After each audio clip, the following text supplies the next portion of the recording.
사랑하는 성도 여러분, 안녕하세요. 5월 30일 화요일 아침입니다. 찬송가 254장 내 주의 보혈은 다 같이 찬양 드리시겠습니다.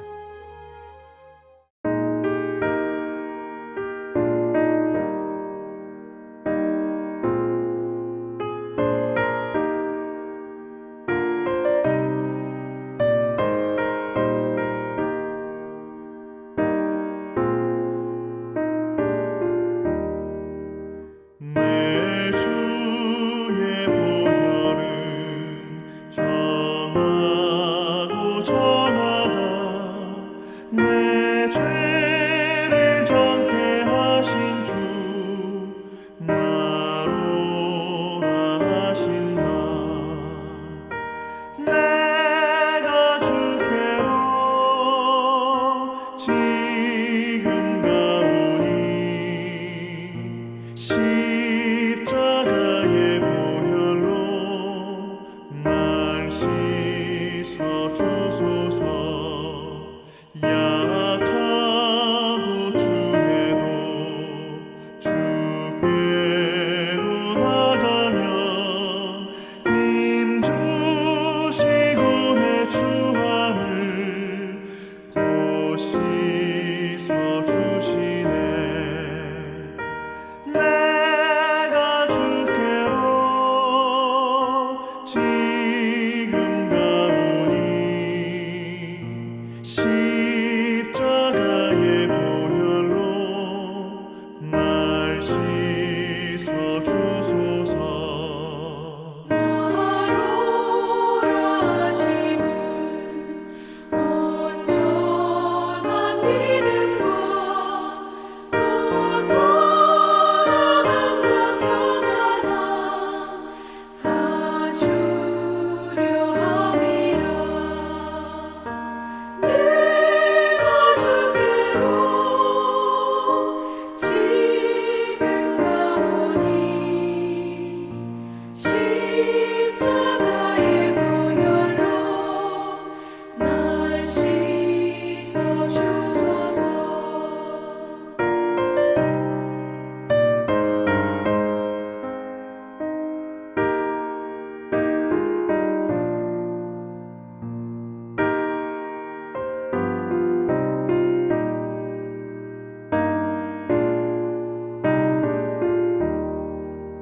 큰 죄인 못받아 살 길을 얻었네. 한없이 넓고 큰 은혜 베풀어 주소서. 내가 주께로 지금 가오니 십자가의 보혈로 날 씻어 주소서.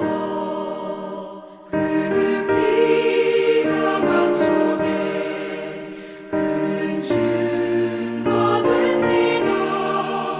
내 기도 소리 들으사 다 허락하소서. 내가 주께로 지금 가오니 십자가의 보혈로 날 씻어 주소서.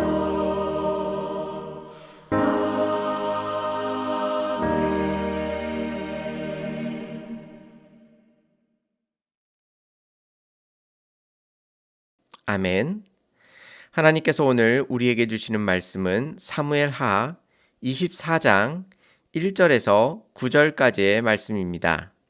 여호와께서 다시 이스라엘을 향하여 진노하사 그들을 치시려고 다윗을 격동시키사 가서 이스라엘과 유다의 인구를 조사하라 하신지라.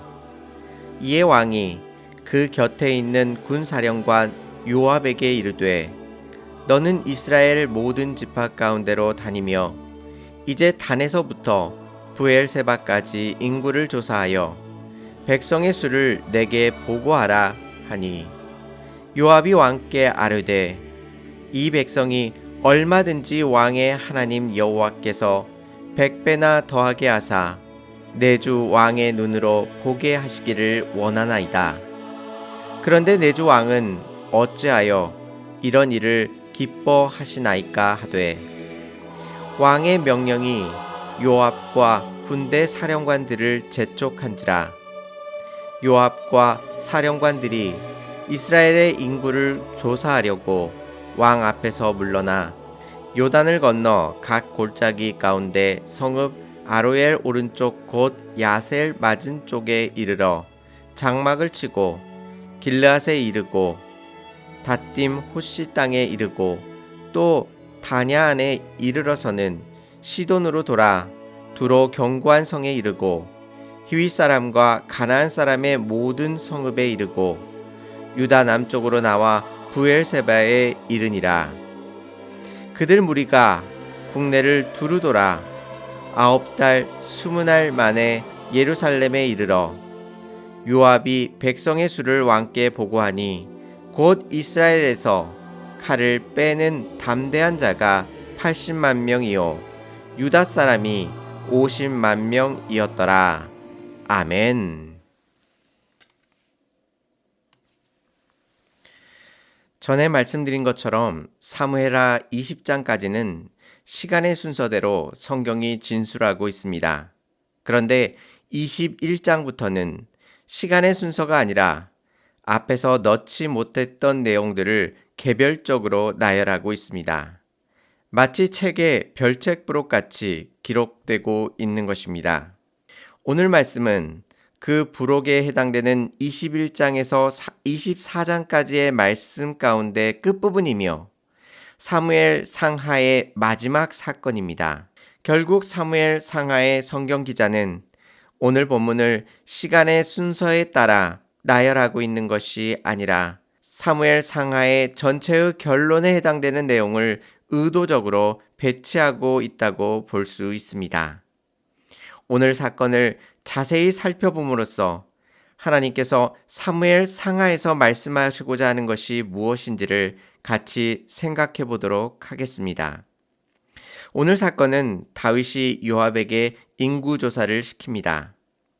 민수기에서도 하나님의 명령으로 인구조사를 하였습니다. 그때는 아무런 문제가 되지 않았습니다. 결국 인구조사 자체가 나쁜 것이 아님을 알 수 있습니다. 인구조사를 실시하고자 하는 다윗의 마음에 문제가 있었습니다. 이러한 마음은 다윗의 명령을 받은 모압의 대답에서 잘 살펴볼 수 있습니다. 3절 말씀을 보시면 요압이 왕께 아뢰되 이 백성이 얼마든지 왕의 하나님 여호와께서 100배나 더하게 하사 내 주 왕의 눈으로 보게 하시기를 원하나이다 라고 말하고 있습니다. 요압은 인구조사를 명령한 다윗에게 하나님께서 백성들을 100배나 더하게 하사 왕의 눈으로 보게 하시기를 원한다고 말하고 있습니다. 즉 다윗이 지금 인구조사를 하고 있는 동기는 자신의 백성의 수가 적어서 전쟁에서 질까봐 지금 인구조사를 하고 있는 것입니다. 지금까지 하나님께서는 이스라엘의 군사의 수가 적더라도 그들이 하나님의 권능을 힘입어 승리할 수 있도록 하나님께서 인도해 주셨습니다. 그런데 다윗은 그런 사실을 모두 잊어버리고 이제는 자신이 의지할 수 있는 백성만을 바라보고 있는 것입니다. 결국 다윗은 이 인구조사를 한 후에 마음에 큰 자책을 느낍니다. 하나님께서는 갓 선지자를 통해 그에게 임할 3가지 징계를 말씀해 주시고 다윗 스스로가 그 3가지 징계 중에서 어떤 징계를 받을 것인지를 선택하도록 하셨습니다. 오늘 사건에서 우리가 살펴보고자 하는 것은 왜 성경 기자는 사무엘 상하를 마무리하면서 다윗의 훌륭한 업적을 놓아두고 왜 그가 죄를 저지른 이야기를 하고 있는가 하는 것입니다. 사무엘 상하에서는 이스라엘 백성이 요청하여 하나님께서 왕을 세워주셨습니다. 하나님께서 칭히 이스라엘의 왕이 되셨음에도 불구하고 인간의 왕을 구하였던 것입니다. 이것만으로도 하나님께서는 이스라엘을 버리실 수 있으셨습니다. 그런데 하나님께서는 그들의 요청을 받아들이셔서 사울과 다윗을 그들의 왕으로 세워주셨습니다. 뿐만 아니라 다윗은 훌륭하게 왕의 역할을 감당한 것 같아 보입니다. 하지만 그에게 분명한 한계가 있었고 밧세바와 인구조사와 같은 큰 죄악을 하나님 앞에 저지릅니다.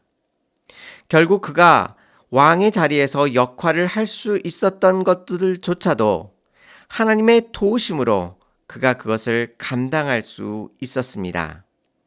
뿐만 아니라 1절을 보시면 다윗만이 그런 잘못을 저지른 것이 아니었습니다.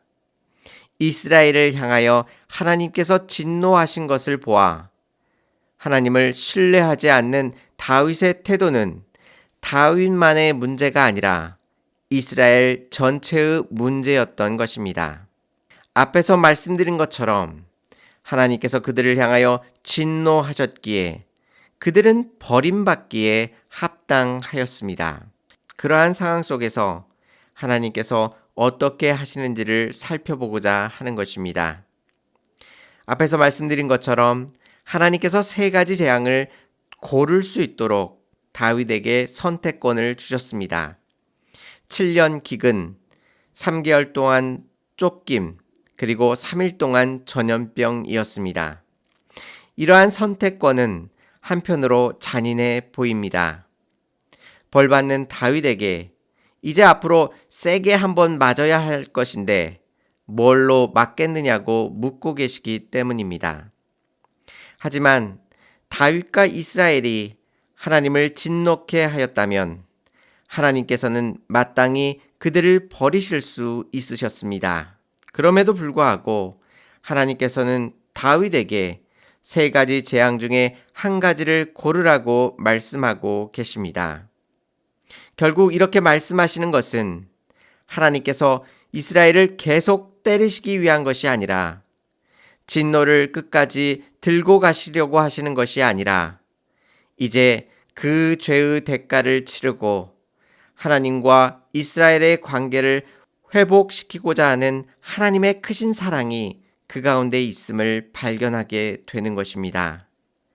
결국 자격이 없는 이스라엘에게 하나님께서는 무한한 사랑으로 먼저 말을 걸어주고 계신 것입니다. 뿐만 아니라 다윗은 어떠합니까? 다윗은 14절 말씀에서 사람의 손이 아니라 여호와의 손에 벌을 받겠다고 말하고 있습니다. 죄를 혼내시는 하나님이 미워할 수도 있을 텐데 다윗은 도리어 하나님께 직접 벌을 받기를 원하고 있는 것입니다.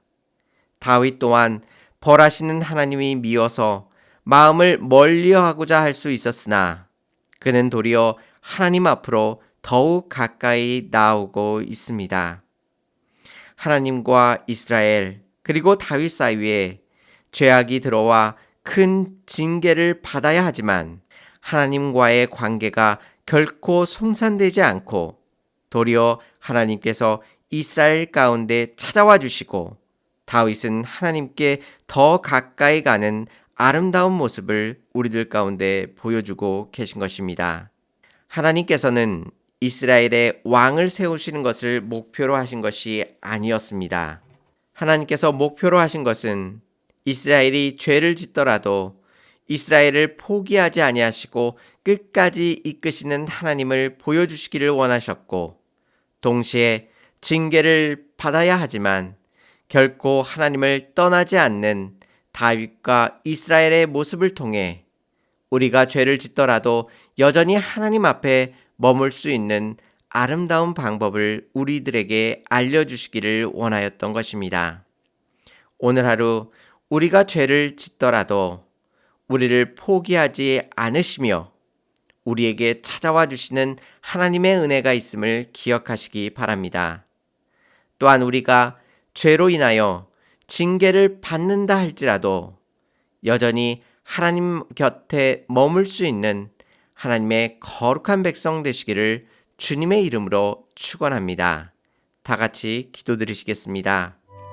하나님 아버지, 주님께서는 우리가 죄악 가운데 머물러 있을 때에 버리실 수도 있으셨으나 그러나 하나님의 무한하신 사랑으로 다시 하나님 품에 안아주시고 비록 징계를 하신다 할지라도 그 징계를 통하여 하나님 앞에 더욱 가까이 나아갈 수 있도록 하나님께서 인도하여 주셨음을 확인하였습니다. 하나님, 비록 우리가 죄악 가운데 징계를 받는다 할지라도 하나님의 자녀의 자리를 벗어나지 아니하도록 역사하여 주시옵소서. 여전히 우리를 사랑하사 돌보시고 인도하시는 그 하나님의 크신 사랑을 의지하게 하여 주시옵시고 우리의 마음 또한 여전히 하나님 앞에 머무르며 주님께 더욱 가까이 나아갈 수 있도록 하나님께서 인도하여 주시옵소서. 하나님, 주님께서 베풀어 주신 하나님의 은혜가 너무나도 크고 놀라움에도 불구하고 우리가 삶에 지쳐 하나님께서 이미 주신 은혜를 잊어버리고 살 때가 너무도 많음을 고백합니다. 이 시간 다시 한번 말씀을 통하여 주님께서 주신 그 크신 은혜를 확인하게 하여 주시고 그 은혜 가운데 참된 기쁨과 감사로 오늘 하루도 살아갈 수 있도록 인도하여 주시옵소서. 하나님께서 우리의 모든 삶 가운데 돌보시고 역사하실 줄 믿사오며 예수님의 이름으로 기도 올리옵나이다. 아멘. 사랑하는 성도 여러분, 비록 우리의 죄로 인하여 하나님께서 진노하시지만 우리를 버리지 아니하시고 찾아와 주시는 하나님의 그 사랑 안에 항상 거하시는 복된 하루가 되시기를 바랍니다. 감사합니다.